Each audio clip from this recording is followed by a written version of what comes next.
মার মার মার মার। ধুর বাল, তোর জন্য মরে গেলাম। তাড়াতাড়ি এসে রিভাইভ দে যা, আর না হয় ওর মার, আগে ওর মার মেরে আমার রিভাইভ দে তাড়াতাড়ি। সব সময় এত ফোন টিপিস কেন? এখন ফোন রাখ, ফোন রেখে নামাজ পড়ে আয় যা। সরোদিনী সব সময় ভ্যাগ ভ্যাগ করে, আর ভাল লাগে না, আর ভাল লাগছে না, যা একটু ঘুমাই গান শুনতে শুনতে।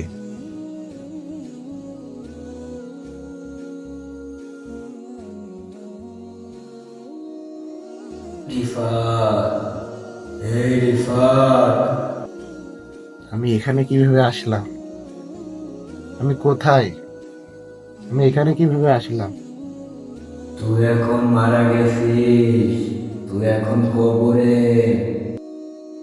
তোর এখন আমি 3টে প্রশ্ন করব, তুই যদি উত্তর না দিতে পারিস তাহলে তোকে জাহান্নামে দেয়া হবে, আর যদি দিতে পারিস তাহলে তোকে জান্নাতে দেয়া হবে।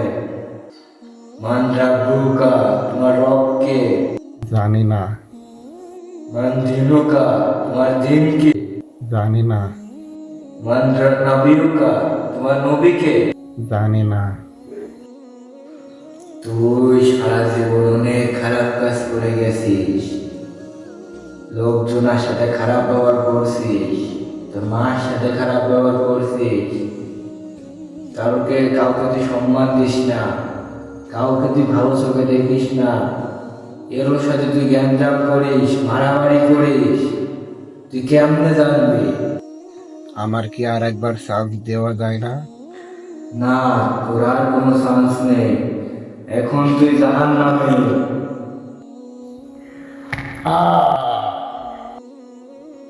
কি হলো? আমি এখন স্বপ্ন দেখছিলাম? আমার হাত পা তো সব ঠিক আছে। আমি এতক্ষণ কোন ছিলাম? আমি কি স্বপ্ন দেখছিলাম? আল্লাহ আমাকে মাফ করে দিও। আমি সবার সাথে ভালো ব্যবহার করব। আজ থেকে আমি আর কারোর সাথে খারাপ ব্যবহার করব না। আজ থেকে আমি 5 ওয়াক্ত নামাজ পড়বো। আল্লাহ আর মাফ করে দিও।